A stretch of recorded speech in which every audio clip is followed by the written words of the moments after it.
Hi friends, welcome to Praveen sir classes. మొదటిసారి మన YouTube ఛానల్ని చూస్తున్న ప్రతి ఒక్క అభ్యర్థి ఇప్పుడే మన ఛానల్ని సబ్స్క్రైబ్ చేయండి. ఈ వీడియో కనుక నచ్చినట్లయితే లైక్ చేయండి. మీ ఫ్రెండ్స్ అందరికీ, పోటీ పరీక్షలకు ప్రిపేర్ అవుతున్న ప్రతి ఒక్క ఆస్పిరెంట్కి ఈ వీడియో లింక్ని షేర్ చేయండి. ఇక ఈరోజు మే 2, 2025 వార్తలు నిలిచిన జాతీయ, అంతర్జాతీయ, రాష్ట్రీయ అంశాల గురించి, వార్తలు నిలిచిన వ్యక్తులు, అవార్డులు, పుస్తకాలు, మరి క్రీడా సంబంధిత సమాచారం, ఒక్కొక్క అంశాన్ని వివరంగా తెలుసుకుందాం. అంతకంటే ముందుగా నిన్నటి డైలీ కరెంట్ అఫైర్స్ వీడియోలో నేను ఇచ్చిన ప్రశ్నకి వివరణతో కూడిన సమాధానాన్ని చూద్దాము.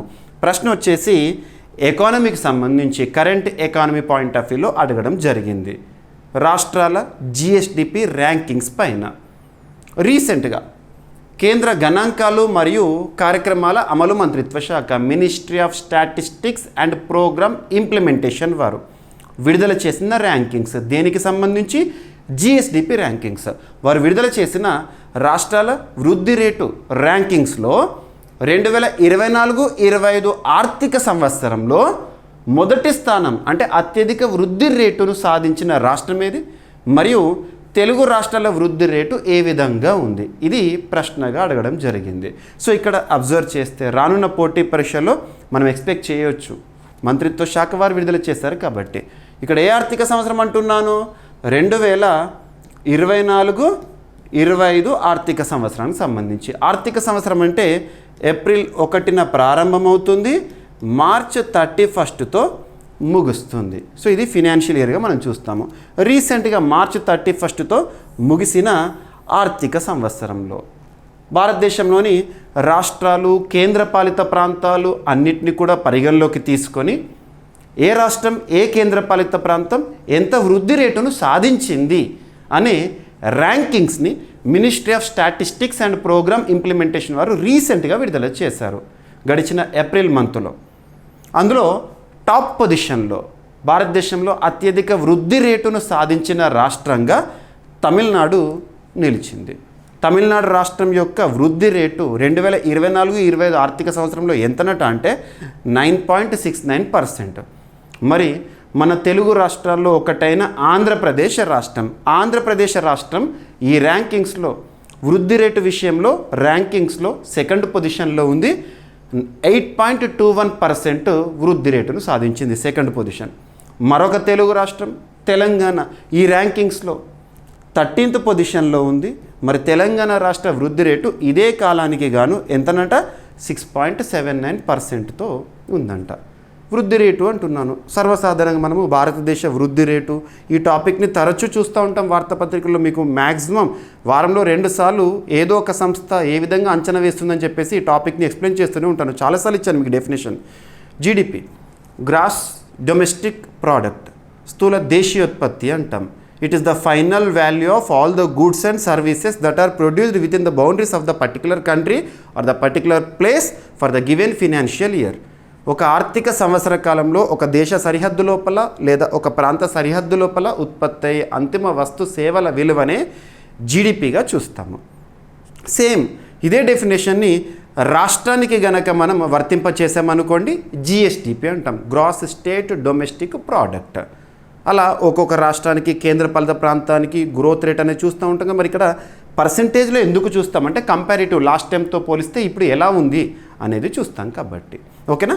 సో ఇవి గుర్తుపెట్టుకోండి, ఎగ్జామినేషన్ పాయింట్ ఆఫ్ వ్యూలో అడగవచ్చు. అండ్ దీంతోపాటు రిమైనింగ్ కూడా మనం తమిళనాడు టాప్లో ఉంది కాబట్టి చూసాము, ఆంధ్రప్రదేశ్ మన తెలుగు రాష్ట్రం కాబట్టి చూసాము, తెలంగాణ తెలుగు రాష్ట్రం కాబట్టి చూసాము. వాటి ర్యాంకింగ్ చూసాము. First position, second position, 13th position చూడడం జరిగింది. మరి మిగతా రాష్ట్రాల పరిస్థితి ఎలా ఉంది, కేంద్రపాలిత ప్రాంతాల పరిస్థితి ఎలా ఉంది? సో ఫస్ట్ పొజిషన్లో తమిళనాడు కదా, సెకండ్ ఆంధ్రప్రదేశ్ కదా, నెక్స్ట్ వచ్చేసి పుదుచ్చేరి 7.96%తో ఉంది, థర్డ్ పొజిషన్లో కేంద్రపాలిత ప్రాంతం. Next Assam 7.94%, next Rajasthan 7.82%, and Haryana 7.55%, Chhattisgarh వచ్చేసి 7.51%. ఇక కర్ణాటక రాష్ట్రం విషయానికి వస్తే 7.37%, మహారాష్ట్ర 7.27%, ఒడిషా 7.23%, జమ్మూ కాశ్మీర్ కేంద్రపాలిత ప్రాంతం 7.06%, వెస్ట్ బెంగాల్ 6.80%, తెలంగాణ 6.79%, హిమాచల్ ప్రదేశ్ 6.72%, ఉత్తరాఖండ్ 6.61%, మధ్యప్రదేశ్ 6.05, పంజాబ్ 5.95, మేఘాలయ 5.54. ఇవి గుర్తుపెట్టుకోండి. ఎనఫ్. మీకు ఎలాగూ నేను ఇచ్చే పీడిఎఫ్ ఉంటుంది కదా, మన డైలీ కరెంట్ అఫైర్స్ వీడియోస్ మీకు ప్రతిరోజు కూడా ఈవినింగ్ 7 o'clock షార్ప్గా అందిస్తున్నాను. ప్రతిరోజు అందిస్తున్నాను. మీరు కూడా ప్రతిరోజు వీడియోని చూడండి. మ్యాక్సిమం డెప్త్ కంటెంట్ ఇస్తున్నాను. ఏ పోటీ పరీక్షకైనా కూడా కరెంట్ అఫైర్స్ పాయింట్ ఆఫ్ వ్యూలో మీకు 100% యూజ్ఫుల్గా ఉండాలని సబ్జెక్ట్కి లింక్ చేస్తూ ఇస్తున్నాను. అదనపు సమాచారం జనరల్ స్టడీస్ పాయింట్ ఆఫ్ వ్యూలో కానివ్వండి, జీకే పాయింట్ ఆఫ్ వ్యూలో కానివ్వండి అడిషన్ ఇస్తున్నాను. కరెంట్ అఫైర్స్ని ఒక సింగిల్ సబ్జెక్ట్లో మాత్రం చూడకండి. ఏదో కరెంట్ అఫైర్స్ చదివితే 15 మార్కులు 20 మార్కులు 25 మార్కులు వస్తాయని ఒక అపోహ నుండి బయటికి రండి. కరెంట్ అఫైర్స్ పైన గ్రిప్ వస్తే కరెంట్ అఫైర్స్ని సబ్జెక్ట్కి లింక్ చేస్తూ నేర్చుకుంటే, జనరల్ స్టడీస్లో భాగంగా ప్రతి సబ్జెక్ట్కి లింక్ చేస్తూ నేర్చుకుంటే మీకు 100 and above మార్క్స్ కూడా స్కోర్ చేసుకోవచ్చు. ఎందుకంటే మీరు ఇటీవల కల్లా అబ్జర్వ్ చేయొచ్చు, నేను ఒక టాపిక్ ఉంది అంటే దానికి సబ్జెక్ట్ లింక్ చేస్తున్నాను. ఆ సబ్జెక్ట్ పాయింట్ ఆఫ్ వ్యూలో కూడా క్వశ్చన్స్ వస్తాయి. ఈరోజు ఆ టాపిక్ ఎలివేట్ అయిందని అర్థం చేసుకోండి. ఇక మీకు నేను ఇక్కడ ఎక్స్ప్లెయిన్ చేసే ప్రతి పాయింట్ని కూడా మీకు పీడిఎఫ్ ఫార్మేట్లో ఇస్తున్నాను. సో పీడిఎఫ్ విత్ ప్రింట్ ఫార్మేట్లో ఇస్తున్నాను. మీరు ప్రింట్ కూడా తీసుకోవచ్చు డౌన్లోడ్ చేసుకొని. So GVK study circle app ఇప్పటివరకు ఇన్స్టాల్ చేసుకొని వారు ఎవరైనా ఉంటే ఇన్స్టాల్ చేసుకోండి. యాప్ లింక్ని కామెంట్ బాక్స్లో ఫస్ట్ కామెంట్లో పిన్ చేస్తాను. లింక్ క్లిక్ చేయండి, యాప్ని ఇన్స్టాల్ చేసుకోండి. అన్ని కోర్సులపైన కూడా భారీ ఆఫర్ అనేది ఉంది. మీకు ఇక్కడ డైలీ సీఏ కోర్స్, అందులో టెస్ట్ సిరీస్ని కూడా ఇవ్వడం జరిగింది. సో చదివిన తర్వాత టెస్ట్లను కూడా ప్రాక్టీస్ చేయండి. ఓకేనా?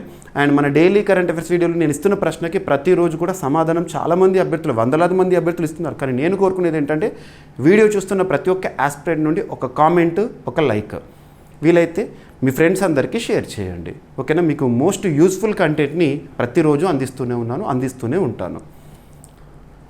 ఇక ఈరోజు ఫస్ట్ టాపిక్ ఎకానమీకి సంబంధించి మనం ఇక్కడ అబ్జర్వ్ చేస్తే GST goods and services tax. GST first జిఎస్టీకి సంబంధించి బేసిక్స్ చూద్దాము. మీకు ఎగ్జాక్ట్లీ లాస్ట్ ఏప్రిల్ మంత్లో గడిచిన మార్చి నెల జిఎస్టీ వసూళ్ళు అని చెప్పే సందర్భంలో ఒక సెంటెన్స్ చెప్పాను. రానున్న ఏప్రిల్ 2025 జిఎస్టీ చరిత్రలోనే భారతదేశంలో జిఎస్టీ అమల్లోకి వచ్చిన తర్వాత అత్యధిక జిఎస్టీ వసూలు చేసిన నెలగా నిలిచిపోబోతోంది అన్నాను. అన్నట్టుగానే record collections for the month of April 2025 చూస్తున్నాం. అంతకన్నా ముందు కంటెంట్ చూద్దాము, basics. So GST goods and services tax ఇది ఒక పరోక్ష పన్ను, ఇండైరెక్ట్ ట్యాక్స్. గుర్తుపెట్టుకోండి, జిఎస్టీ అనేది ఏ రకమైన పన్ను అంటారు? ప్రత్యక్ష పన్ను, పరోక్ష పన్ను అంటారు. పరోక్ష పన్ను. ఓకేనా? మరి జిఎస్టీని మన భారతదేశంలో అమల్లోకి తీసుకురావడానికి దేశంలోనే అత్యున్నత చట్టమైన రాజ్యాంగాన్ని సవరించడం జరిగింది.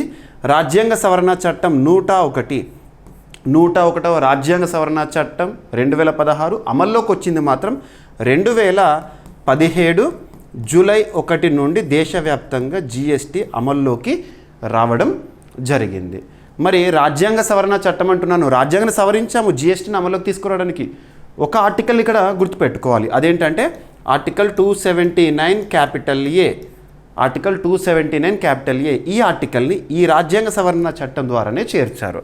ఈ ఆర్టికల్ ఏం తెలుపుతుంది అంటే జిఎస్టీ కౌన్సిల్ గురించి తెలుపుతుంది. జిఎస్టీ కౌన్సిల్ ఒక రాజ్యాంగబద్ధ సంస్థగా గుర్తించారు. రాజ్యాంగబద్ధ సంస్థ అంటే ఏంటి? రాజ్యాంగంలో ఏదో ఒక ఆర్టికల్లో దాని గురించి ప్రస్తావన చేస్తే రాజ్యాంగబద్ధ సంస్థ అంటాం. సో ఆర్టికల్ 279 దీన్ని పేర్కొనడం జరిగింది. జిఎస్టీ కౌన్సిల్కి ఎక్స్ అఫిషియో చైర్పర్సన్గా కేంద్ర ఆర్థిక వ్యవహారాల శాఖ మంత్రి విధులు నిర్వర్తిస్తారు. ఎక్స్ అఫిషియో అంటే ఒక పదవిలో ఉన్నవారు మరొక పదవికి ఆటోమేటిక్గా విధులు నిర్వర్తించడము. ఓకేనా? మరి భారతదేశంలో జిఎస్టీ స్లాబ్స్ ఎలా ఉండాలి, ఏ వస్తువుపైన ఏ సేవలపైన ఎలా ఉండాలని నిర్ణయించేది జిఎస్టీ కౌన్సిల్. మరి ప్రస్తుతం భారతదేశంలో జిఎస్టీ స్లాబ్స్ ఎలా ఉన్నాయంటే 0%, 5%, 12%, 18%, 28% ఇలా ఉన్నాయి. లగ్జరీ గూడ్స్ సర్వీసెస్ ఏవైతే ఉంటాయో ఎక్కువ పన్ను పరిధిలోకి వస్తాయి. నిత్యావసరాలు కనీస అవసరాలు ఏవైతే ఉంటాయో తక్కువ పన్ను పరిధిలోకి వస్తాయి. గుర్తుపెట్టుకోండి. ఓకేనా? ఇక్కడ అబ్జర్వ్ చేస్తే జిఎస్టీ వసూళ్ళు ఎలా అయినాయి, ఎలా జిఎస్టీ వసూళ్ళు ఉన్నాయని చెప్పేసి ఎవ్రీ మంత్ కూడా మనం ఆ నంబర్ని చూస్తూ ఉంటాం. ఉదాహరణకి ఇప్పుడు మనము మే మంత్లోకి వచ్చాము. నిన్నటి రోజున మే 1 రోజున మినిస్ట్రీ ఆఫ్ ఫైనాన్స్ వారు అఫీషియల్గా జిఎస్టీ గణాంకాలను పేర్కొనడం జరిగింది. ఏమని చెప్పారు? గడిచిన నెల అంటే ఏప్రిల్ ఏప్రిల్ 2025 ఆ నెలకు గాను ఏప్రిల్ 1 నుండి ఏప్రిల్ 30 వరకు భారతదేశంలో జిఎస్టీ రూపంలో వసూలైన పన్ను మొత్తము 2.37 లక్షల కోట్ల రూపాయలని చెప్పేసి డిక్లేర్ చేశారు. మరి ఇప్పుడు మే మంత్లో ఉన్నా కదా, మే మంత్కి సంబంధించి మే మంత్లో ఎంత జిఎస్టీ వసూలైనాయి అని జూన్ 1 రోజున అఫీషియల్ స్టాట్ చూస్తాం. అలా ఎవ్రీ మంత్ కూడా చూస్తాము. ఇప్పటివరకు జిఎస్టీ అమల్లోకి వచ్చిన తర్వాత highest are record GST collections for the single month అని 2024 ఏప్రిల్ పేరిట రికార్డు ఉండేది. అది నిన్నటి వరకు 2.10 లక్షల కోట్ల రూపాయలు ఏప్రిల్ 2024 నెలలో జిఎస్టీ వసూళ్లను చూసాము. ఇప్పుడు రికార్డ్ 2.37 లక్షల కోట్ల రూపాయల జిఎస్టీ వసూళ్లను చూడడం జరిగింది. జిఎస్టీ అమల్లోకి వచ్చిన తర్వాత రికార్డు కలెక్షన్స్. ఇక ఇది అప్డేట్. ఇంకోటి గుర్తుపెట్టుకోండి, stats in the economy are not at all static, they are dynamic, they are volatile, always change. అంటే ఏంటంటే అర్థశాస్త్రంలో మనం నేర్చుకునే గణాంకాలు ఏవైతే ఉంటాయో ఎప్పుడు ఒకేలా ఉండవు, స్థిరంగా ఉండవు, తటస్థంగా ఉండవు, మారుతూ ఉంటాయి. మారుతున్న నంబర్స్ని మనం కూడా మార్చుకోవాలి. సో నిన్నటి వరకు ఒక రికార్డు ఉండే, ఇప్పుడు ఒక రికార్డు ఏప్రిల్ 2025 రికార్డు జిఎస్టీ అమల్లోకి వచ్చిన తర్వాత అంటే 2017 జూలై 1 నుండి మొదలు పెడితే ఇప్పటి వరకు హైయెస్ట్ రికార్డు కలెక్షన్స్ ఏప్రిల్ 2025 ఎంత అని గుర్తుపెట్టుకోండి. ఎనఫ్. ఓకేనా? ఎస్. సో ఏ విధంగా పన్ను వసూళ్ళని అని చెప్పేసి ఇక్కడ ఇవ్వడం జరిగింది.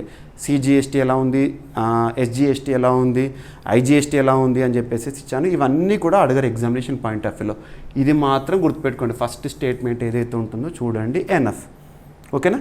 ఇక జిఎస్టీకి సంబంధించి ఎక్స్ట్రా ఇన్ఫర్మేషన్ మీకు ఎకానమీ పాయింట్ ఆఫ్ వ్యూలో అడగవచ్చు. ఓకేనా? జిఎస్టీ అంటే విలువ ఆధారిత పన్ను, పరోక్ష పన్ను.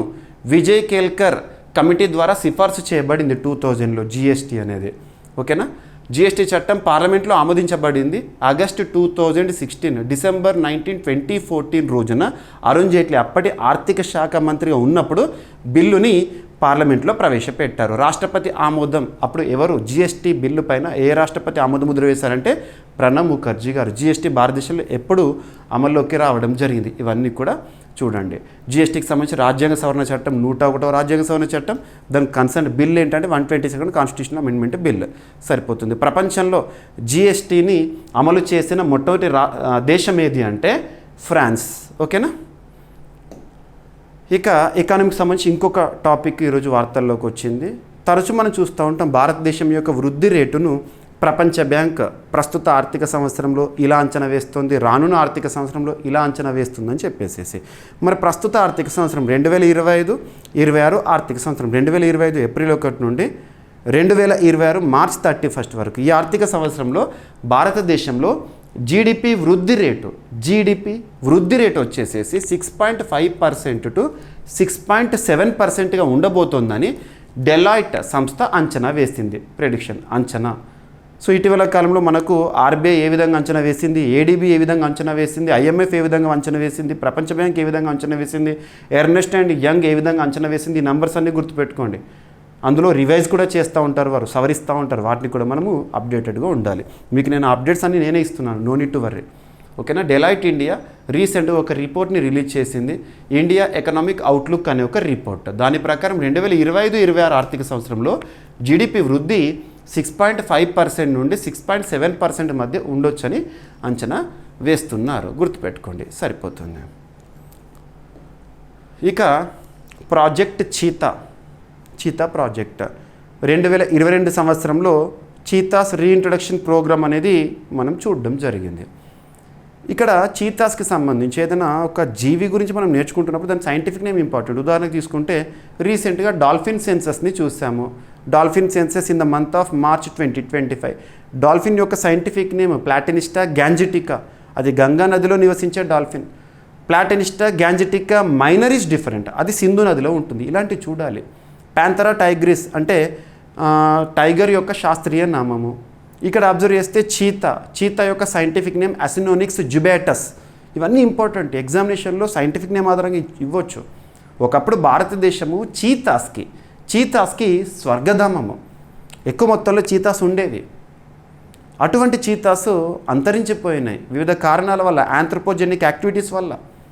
చిట్ట చివరి చీతా ఆనవాలు 1948లో కనిపించడం జరిగింది. అప్పుడు సెంట్రల్ ప్రావిన్స్ ఏరియాలో కనిపించడం జరిగింది.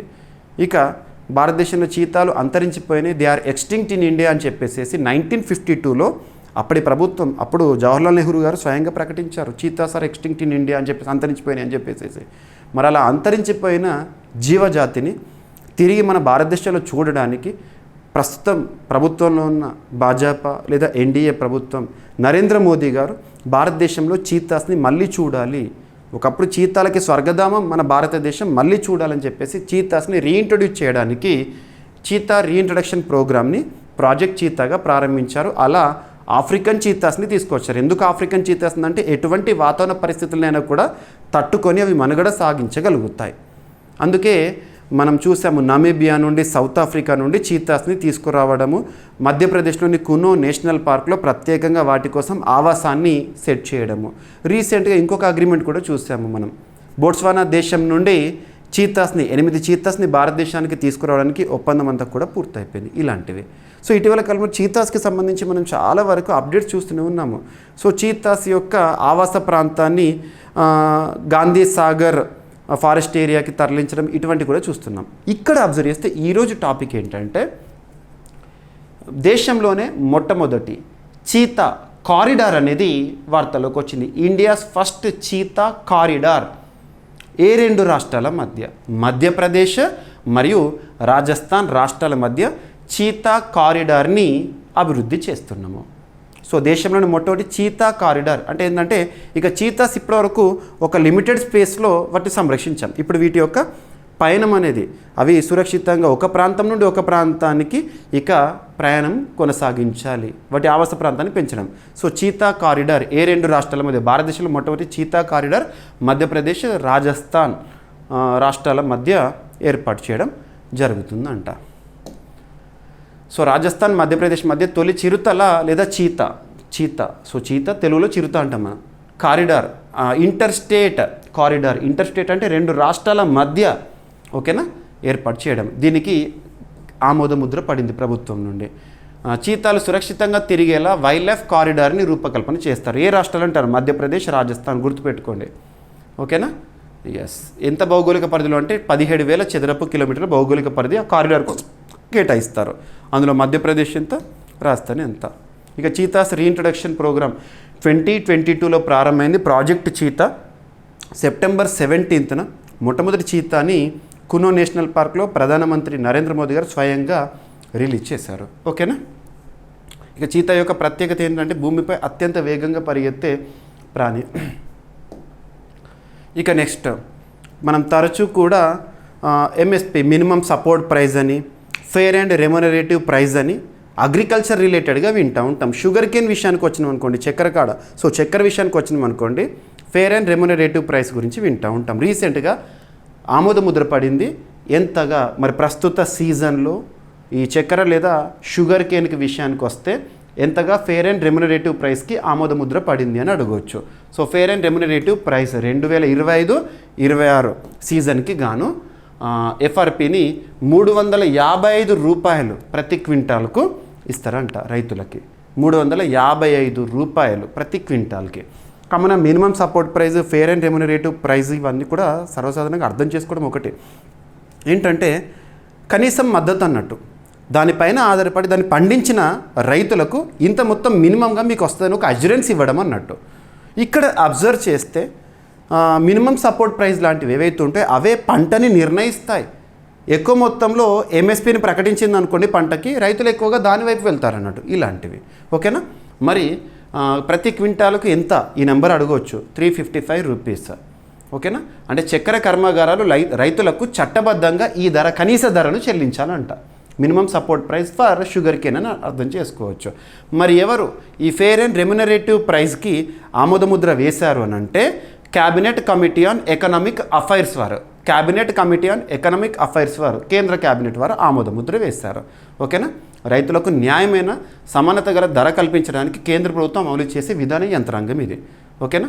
ఈ FRP fair and remunerative price for షుగర్ని 2009లో ఏర్పాటు చేశారు. స్టాచ్యుటరీ మినిమం ప్రైజ్ స్థానంలో దీన్ని ఇంట్రొడ్యూస్ చేశారు 2009 సంవత్సరంలో. చట్టపరమైన ఆధారం ఏంటంటే ఎసెన్షియల్ కమోడిటీస్ యాక్ట్ 1955 ఆధారంగా ఇలాంటి ధరలను ప్రకటిస్తుంది ప్రభుత్వము. ఓకేనా. ఎవరు సిఫార్సు చేస్తారు? ఇంత ఇవ్వండి అని సిఫార్సు చేసేది ఎవరంటే commission for agricultural cost and prices. వీరు సిఫార్సు చేసింది, ఆమోదముద్ర ఫైనల్ చేసేది మాత్రం cabinet committee on economic affairs వారు.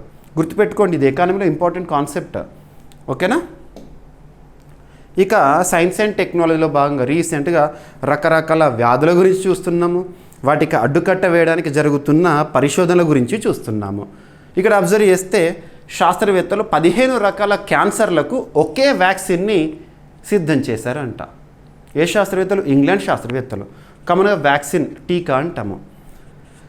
వ్యాధి రాకముందు దానికి అడ్డుకట్ట వేయడానికి ఇచ్చేది టీకా లేదా వ్యాక్సిన్. రాకముందు ఇస్తారు. పోలియో రావద్దని పోలియో వ్యాక్సిన్ ఇవ్వడము అలా. మరి వ్యాధి వచ్చిన తర్వాత, ఏదైనా డిసీజ్ వచ్చిన తర్వాత క్యూర్ చేయడంలో భాగంగా ఇచ్చేది మెడిసిన్. గుర్తుపెట్టుకోండి. సో ఇక్కడ అబ్జర్వ్ చేస్తే ఇంగ్లాండ్లో నేషనల్ హెల్త్ సర్వీస్ 15 రకాల క్యాన్సర్లకు, డిఫరెంట్ టైప్స్ ఆఫ్ క్యాన్సర్స్కి ఒకే రకమైన విరుగుడు, ఒకే వ్యాక్సిన్ అందుబాటులోకి తీసుకొచ్చారంట. ఓకేనా. ఆ వ్యాక్సిన్ పేరు ఏంటంటే నివోల్యూమాబ్. నివోల్యూమాబ్ ఇటీవల వార్తల్లోకి వచ్చింది. అదేంటి అంటారు. 15 రకాల క్యాన్సర్లకు అడ్డుకట్ట వేసే 15 రకాల క్యాన్సర్లకు అడ్డుకట్ట వేసే ఒకే రకమైన వ్యాక్సిన్. సో బ్రిటన్ ఔషధ నియంత్రణ సంస్థ MHRA వారు రీసెంట్గా దానికి ఆమోదముద్ర వేశారు. అంటే బ్రిటన్ ఔషధ నియంత్రణ రెగ్యులేటరీ బాడీ వారు ఆమోదముద్ర వేశారు. ఇది గుర్తుపెట్టుకోండి. ఇటీవల వార్తల్లోకి వచ్చిన నివోల్యూమాబ్ ఏంటి అంటారు. 15 రకాల క్యాన్సర్లకు అడ్డుకట్ట వేసే ఒకే రకమైన వ్యాక్సిన్. ఓకేనా. గుర్తుపెట్టుకోండి. ఇది ఇమ్యునోథెరపీ వ్యాక్సిన్ శరీర నిరోధక వ్యవస్థ, రోగ నిరోధక వ్యవస్థను క్యాన్సర్ కణాలపై స్పందించేలా చేస్తుంది. ఓకేనా. Study of different types of cancer, oncology, క్యాన్సర్కి ఇచ్చే ట్రీట్మెంట్, కీమోథెరపీ, ఇవన్నీ కూడా గుర్తుపెట్టుకోండి. ఎస్. ఇక ఎలక్షన్ కమిషన్ ఆఫ్ ఇండియా వార్తల్లోకి వచ్చింది. ఎలక్షన్ కమిషన్ ఆఫ్ ఇండియా భారతదేశంలో అత్యున్నత చట్టమైన రాజ్యాంగంలో 15వ భాగం ఎన్నికల నిర్వహణకి సంబంధించి తెలుపుతుంది. ఏ ఆర్టికల్ నుండి ఏ ఆర్టికల్ వరకు అంటే ఆర్టికల్ 324 నుండి ఆర్టికల్ 329 వరకు. ఆర్టికల్ 324 ఏం చెప్తుంది అంటే election commission of India is a constitutional body.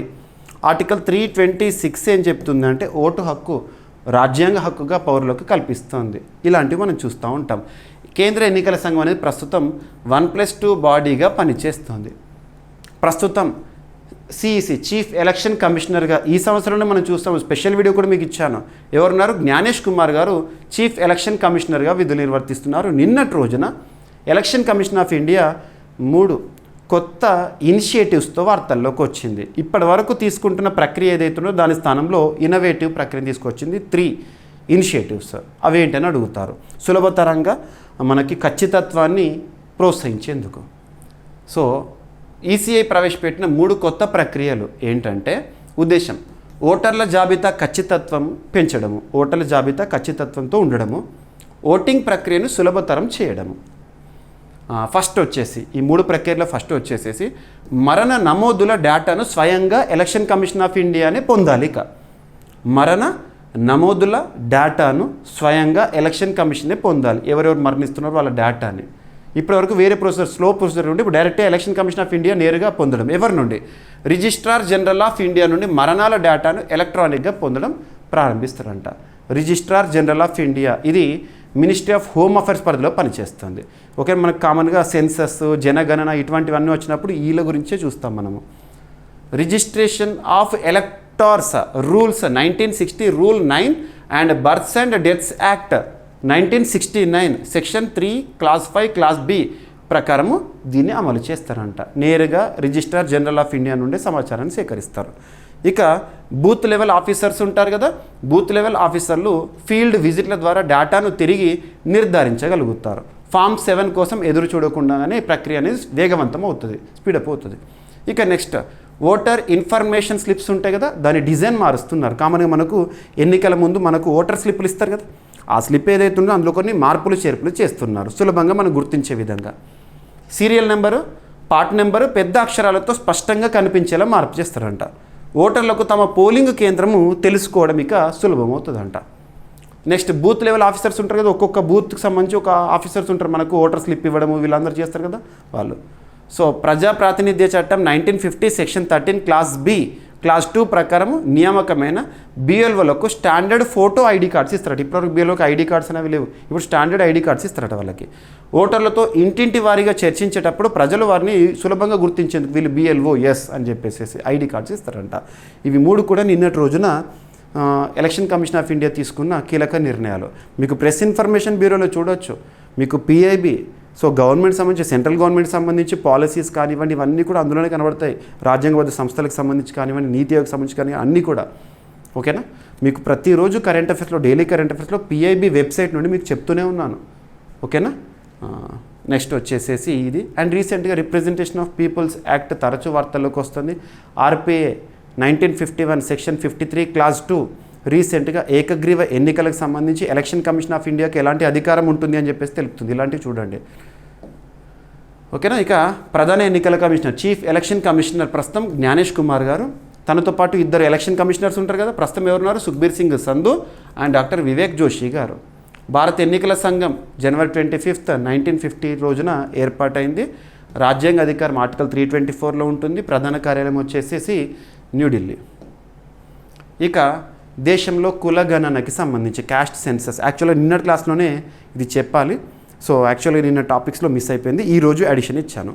So caste census, కులగణన మనం రీసెంట్గా అబ్జర్వ్ చేస్తే కేంద్ర ప్రభుత్వం ఇక రానున్న జనగణనతో పాటు కులగణనను కూడా చేస్తామని చెప్పేసి చెప్పడం జరిగింది. సింపుల్గా చెప్పాలంటే భారతదేశ చరిత్రలో, స్వతంత్ర భారతదేశ చరిత్రలో మొదటిసారి కులగణనకు క్యాబినెట్ ఆమోదముద్ర వేసింది. అసలు కులగణన వల్ల జరిగే లబ్ధి ఏంటి, ఇవన్నీ కూడా ఎగ్జామినేషన్ పాయింట్ ఆఫ్ వ్యూ అడగవచ్చు. ఇక్కడ ఆర్టికల్ 340 కానివ్వండి, ఆర్టికల్ 246 షెడ్యూల్ 7 ఏం చెప్తుంది, అందులో ఎంట్రీ నెంబర్ యూనియన్ లిస్ట్లో ఏముంటుంది, జనగణనకి సంబంధించి ఆర్టికల్ 15 క్లాస్ 4 ఏం తెలుపుతుంది, ఇవన్నీ కూడా ఎగ్జామినేషన్ పాయింట్ ఆఫ్ వ్యూ రావచ్చు. కులగణన వల్ల జరిగే లబ్ధి ఏంటని కూడా ఎగ్జామినేషన్లో, డిస్క్రిప్టివ్ ఎగ్జామినేషన్స్లో అడగవచ్చు. సో ఇక్కడ అబ్జర్వ్ చేస్తే రాజకీయ వ్యవహారాల క్యాబినెట్ కమిటీ రీసెంట్గా, ఓకేనా, అంటే ఏంటంటే cabinet committee on political affairs వారు రీసెంట్గా జనాభా గణనలో కుల గణనను చేర్చేందుకు ఆమోదముద్ర వేస్తారు. అంటే కేంద్ర ప్రభుత్వం ఆమోదం వేసింది. కులగణన అంటే ఏంటి, ఏ కులానికి సంబంధించి ఎంతమంది ఉన్నారో కూడా జనాభా లెక్కల్లో భాగంగానే సేకరించడం. జాతీయ జనాభా గణనలో వ్యక్తుల కులాల ఆధారంగా సమాచారం సేకరిస్తారంట. ఇది సామాజిక న్యాయం, సోషల్ జస్టిస్, దానిపై ఆధారిత ప్రభుత్వ పాలసీల రూపకల్పనకు అవసరమైన సమాచారం అనేది ఇస్తుందంట. ఉదాహరణకు బీసీలు ఎంతమంది ఉన్నారు, ఎస్సీలు ఎంతమంది ఉన్నారు, ఓసీ సామాజిక వర్గంలో ఏ కులాల్లో ఎవరు ఉన్నారో అవన్నీ కూడా తెలుసుకోవడం అన్నట్టు. అలా ప్రభుత్వం పాలసీ మేకింగ్ డెసిషన్స్లో టార్గెటెడ్ పీపుల్ ఎవరైతే వాళ్ళకు బెనిఫిట్స్ డైరెక్ట్గా ఇవ్వచ్చు, సులభతరం అవుతుంది పాలసీ మేకింగ్లో. సో రాజ్యాంగ లేదా చట్టపరమైన అధికారాలు ఏమున్నాయంటే, దేశంలోని అత్యున్నత చట్టమైన రాజ్యాంగంలో ఆర్టికల్ 340 ఏం చెప్తుందంటే, వెనుకబడిన తరగతుల గుర్తింపుకు కేంద్రానికి అధికారం ఉంటుంది.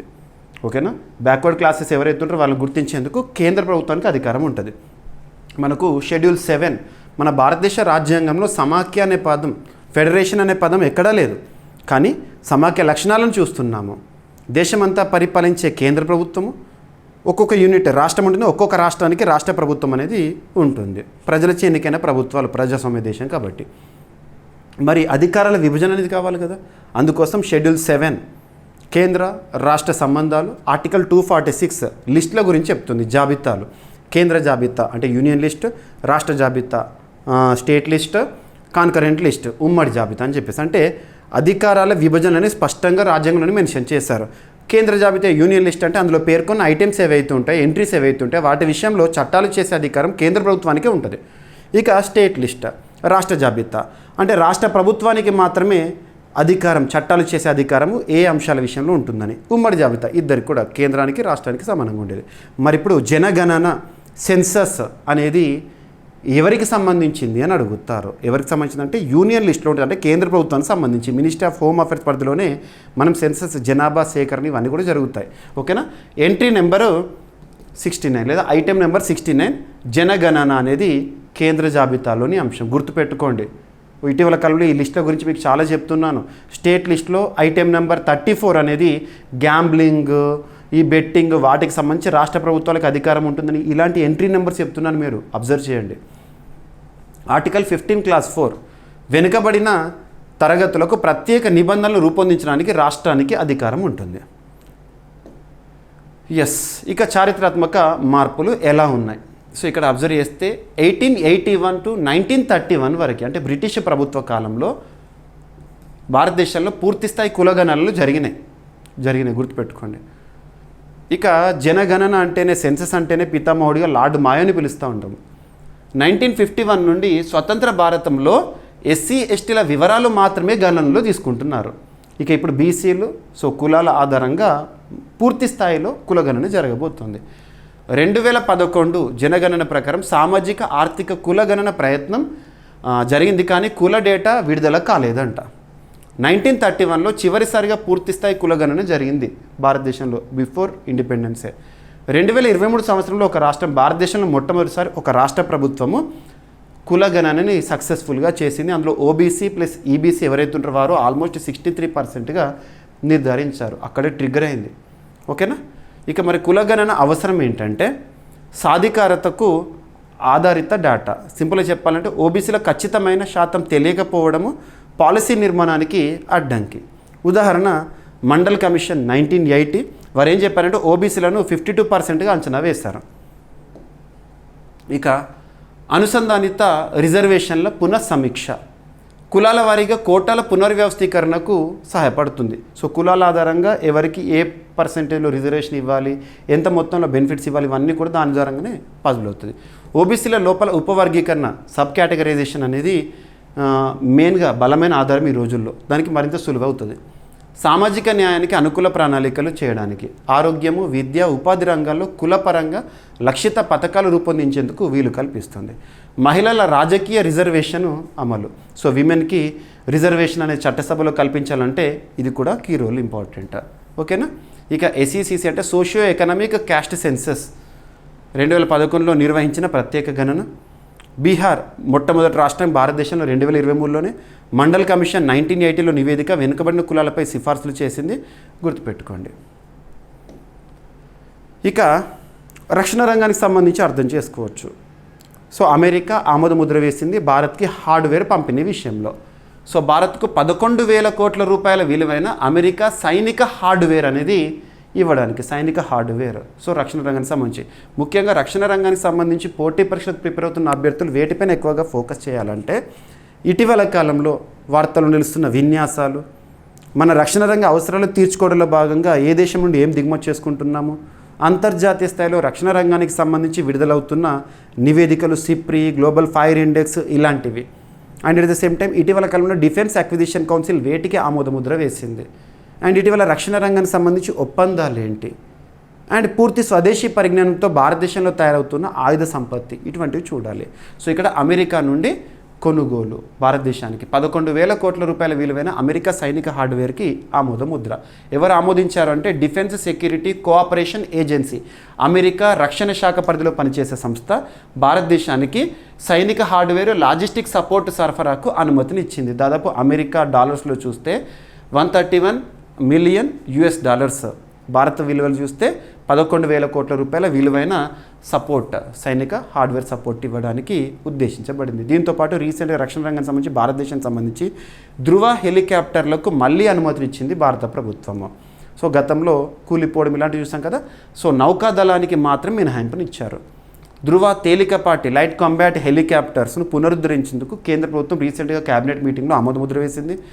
ఇండియా సైన్యం, వైమానిక దళానికి మాత్రమే ఈ ధృవ హెలికాప్టర్లు వినియోగించుకోవచ్చు, నౌకాదళానికి లేదు, గుర్తుపెట్టుకోండి.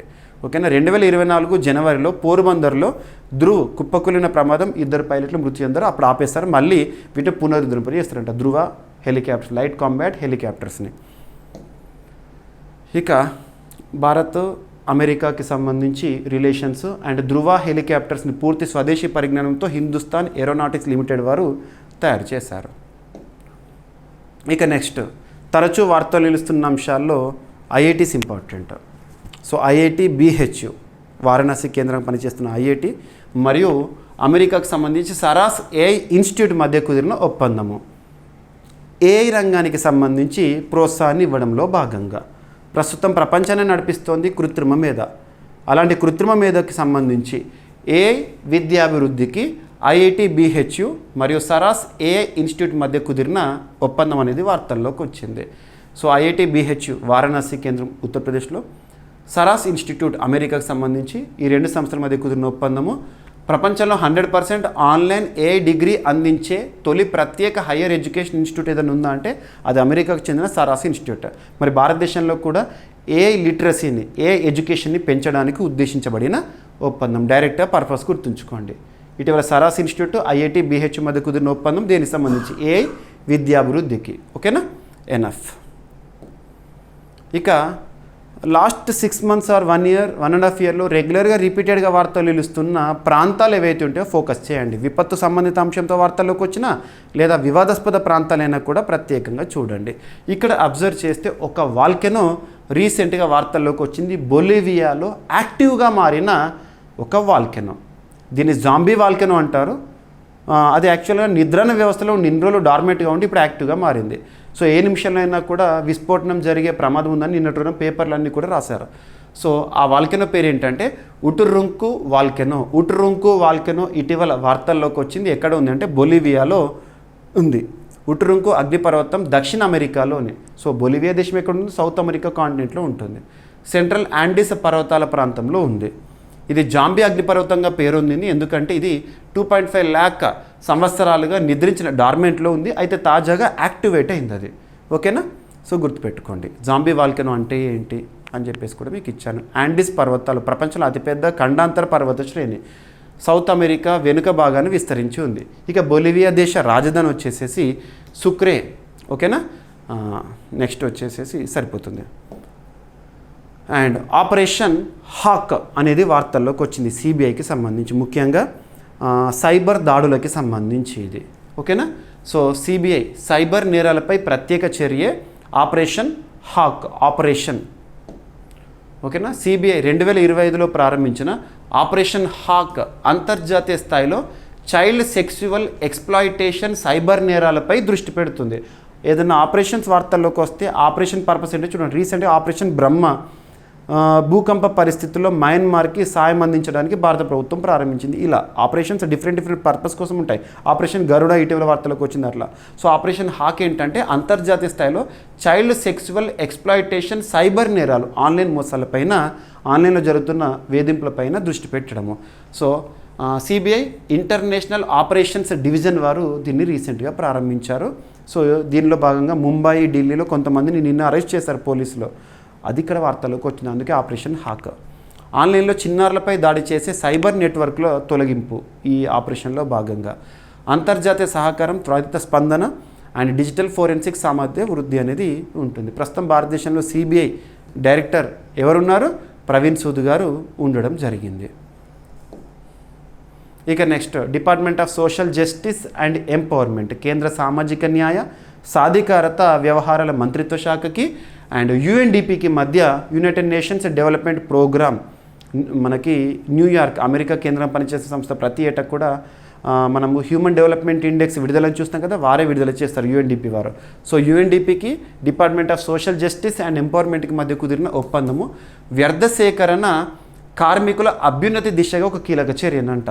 అంటే కామన్గా వేస్ట్ పిక్కర్స్ ఉంటారు కదా మనకు మోరీలు ఉండే ప్రాంతంలో కానీ అక్కడ ఎవరైతే చెత్తను సేకరించే వారు ఉంటారో వారికి సంబంధించి సో 2025 May 1 లేబర్ డే సందర్భంగా, కార్మిక దినోత్సవం సందర్భంగా సామాజిక న్యాయ శాఖ యుఎన్డిపి మధ్య ఒక ఒప్పందం కుదిరింది. ఈ ఒప్పందం యొక్క ఉద్దేశం ఏంటి? ఏదైనా ఒప్పందం వార్తలోకి వస్తే పార్టీస్ ఎవరెవరి మధ్య ఒప్పందము, ఉద్దేశం ఏంటి అంతే. ఈ ఒప్పందం వ్యర్థ సేకరణ, వేస్ట్ కలెక్షన్, రీసైక్లింగ్లో వేస్ట్ పిక్కర్స్ వాళ్ళు చేసే సేవల గుర్తింపు బలపరిచే లక్ష్యంతో తీసుకున్న ఒప్పందం అంట. సో వ్యర్థ సేకరణ కార్మికులు ఉంటారు కదా, ఈ వేస్ట్ పిక్కర్స్ ఎవరైతే ఉంటారో, చెత్త సేకరించే వారు ఉంటారు కదా, వారికి సంబంధించి ఆర్థిక సేవలకు ప్రాప్తి జరుగుతుంది. ఇందులో భాగంగా ఆధునిక సాంకేతికతలు వినియోగించడము, సురక్షితమైన శాశ్వతమైన పని వాతావరణాన్ని కల్పించడము. ఓకేనా? సో గుర్తుపెట్టుకోండి. ఎస్. సో యుఎన్డిపి ఎప్పుడు స్థాపితము? 1965లో, ప్రధాన కేంద్రము న్యూయార్క్. ఏదైనా అంతర్జాతీయ సంస్థ వార్తల్లోకి వచ్చింది అంటే ఆ అంతర్జాతీయ సంస్థ ప్రధాన కేంద్రం ఎక్కడ, ఎప్పుడు స్థాపితం, అలాంటివి చూడాలి. ఇక ఒక స్కీమ్కి మన ఆంధ్రప్రదేశ్ రాష్ట్ర ప్రభుత్వం కేటాయించిన నిధుల వార్తల్లోకి వచ్చింది. కేంద్ర ప్రభుత్వ పథకము మిషన్ వాత్సల్య పథకానికి దాదాపు ఎంత కేటాయించారని చెప్పేసి అడగవచ్చు. సో అనాథ చిన్నారుల సంక్షేమం కోసం అమలులో ఉన్న మిషన్ వాత్సల్య పథకానికి రాష్ట్ర ప్రభుత్వం, ఆంధ్రప్రదేశ్ రాష్ట్ర ప్రభుత్వం 19.12 కోట్ల రూపాయల నిధులను విడుదల చేసింది ఆంధ్రప్రదేశ్. ఈ నిధులు 2025-26 ఆర్థిక సంవత్సరం మొదటి త్రైమాసిక చెల్లింపుల కోసం విడుదల చేశారు, ఫస్ట్ క్వార్టర్ కోసము. ఈ పథకం కింద ప్రతి చిన్నారికి నెలకు 4,000 రూపాయల చొప్పున ఆర్థిక సాయం అనేది అందుతుందంట. సో కేంద్ర ప్రభుత్వం అమలు చేస్తున్న శిశు సంక్షేమ పథకము మిషన్ వాత్సల్య లక్ష్యం ఏంటంటే అనాథ తల్లిదండ్రులు లేని అనాథ పిల్లలు లేదా తల్లిదండ్రులు లేని లేదా వదిలిపెట్టబడిన చిన్నారుల సంరక్షణ ధ్యేయంగా. ఓకేనా. Ministry of women and child development వారు అండ్ రాష్ట్రాల సంయుక్తంగా అమలవుతోంది ఈ పథకము. అండ్ ఆంధ్రప్రదేశ్ మరియు UNICEF, United nations international children's emergency fund సంస్థ మధ్య కుదిరిన ఒప్పందం, యూనిసెఫ్ ఏపీకి మధ్య, యూనిసెఫ్ యువ మధ్య కుదిరిన ఒప్పందము యువజన నైపుణ్యాభివృద్ధి కార్యక్రమాల అమలు కోసము. సో యూత్ స్కిల్ డెవలప్మెంట్ కోసం ఉద్దేశించబడిన ఒప్పందం అనేది వార్తల్లోకి వచ్చింది.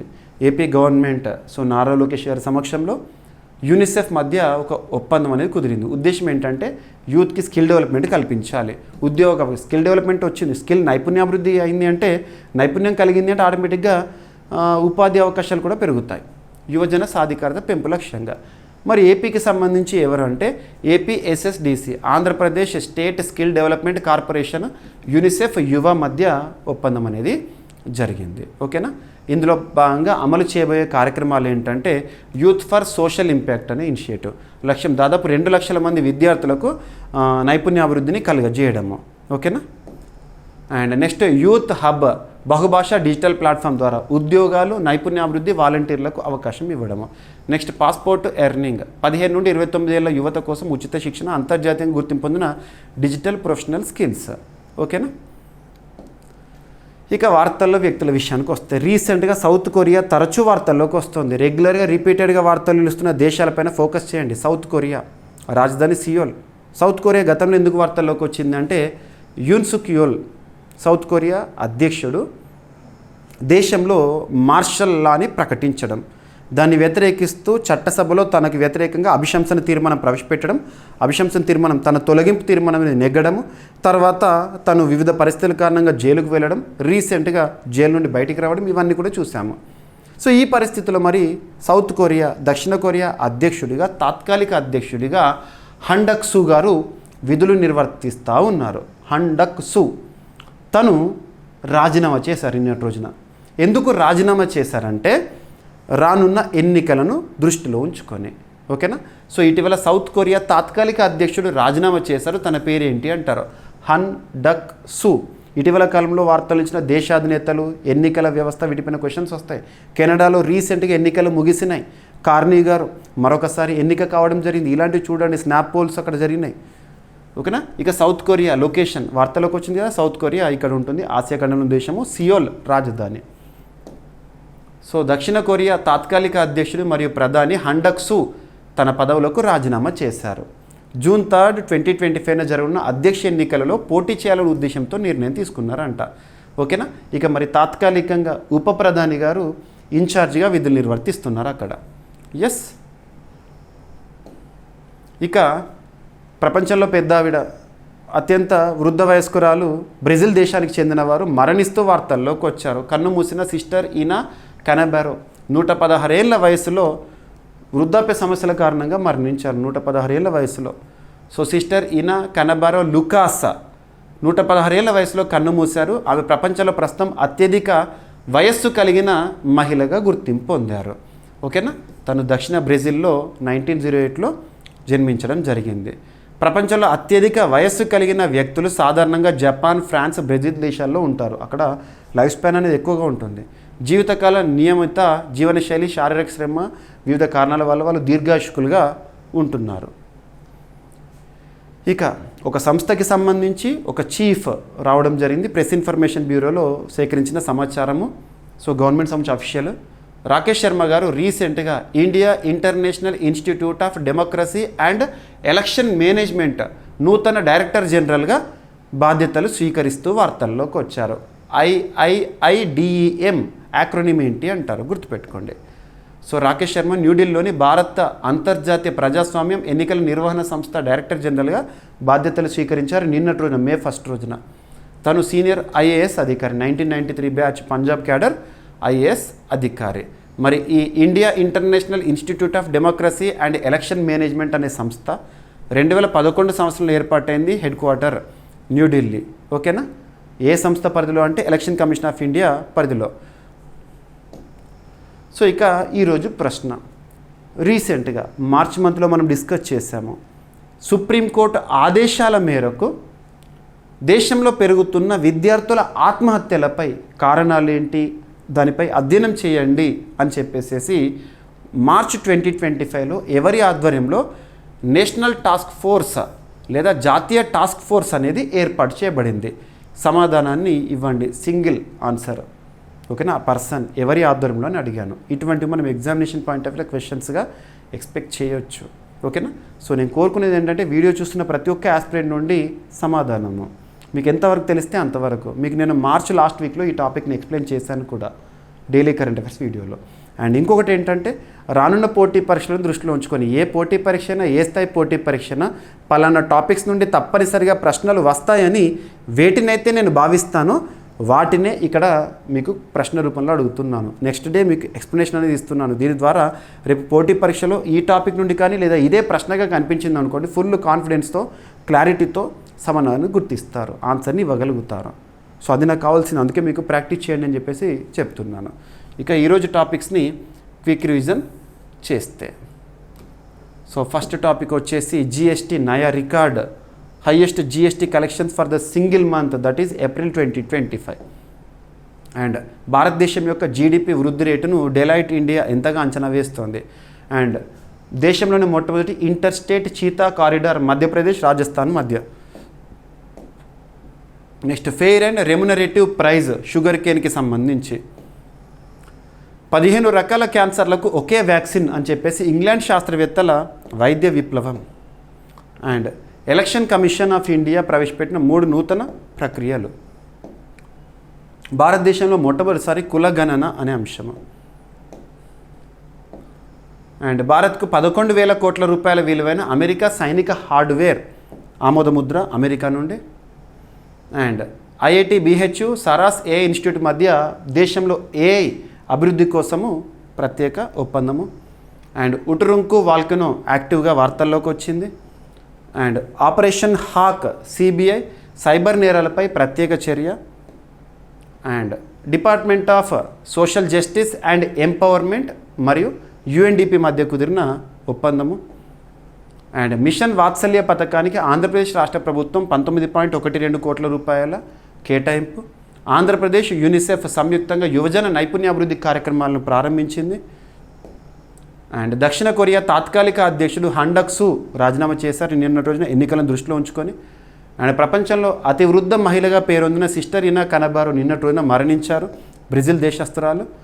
India International Institute of Democracy and Election మేనేజ్మెంట్కి నూతన డైరెక్టర్ జనరల్గా సీనియర్ ఐఏఎస్ అధికారి రాకేష్ శర్మ గారు. ఓకేనా? గుర్తుపెట్టుకోండి. సో సుప్రీంకోర్టు ఆదేశాల మేరకు విద్యార్థుల ఆత్మహత్యలపై అధ్యయనం చేసేందుకు మార్చి 2025లో ఎవరి ఆధ్వర్యంలో జాతీయ టాస్క్ ఫోర్స్ ఏర్పాటు చేయబడింది. సో ప్రతి ఒక్కరూ సమాధానాన్ని ఇవ్వండి, వీడియో లైక్ చేయండి, మీ ఫ్రెండ్స్ అందరికీ వీడియో లింక్ని షేర్ చేయండి. ఏమైనా మిస్లీనియస్ టాపిక్స్ ఉంటే రేపటి క్లాస్లో జోడించి డిస్కస్ చేద్దాము. మళ్ళీ కలుద్దాం. Thank you.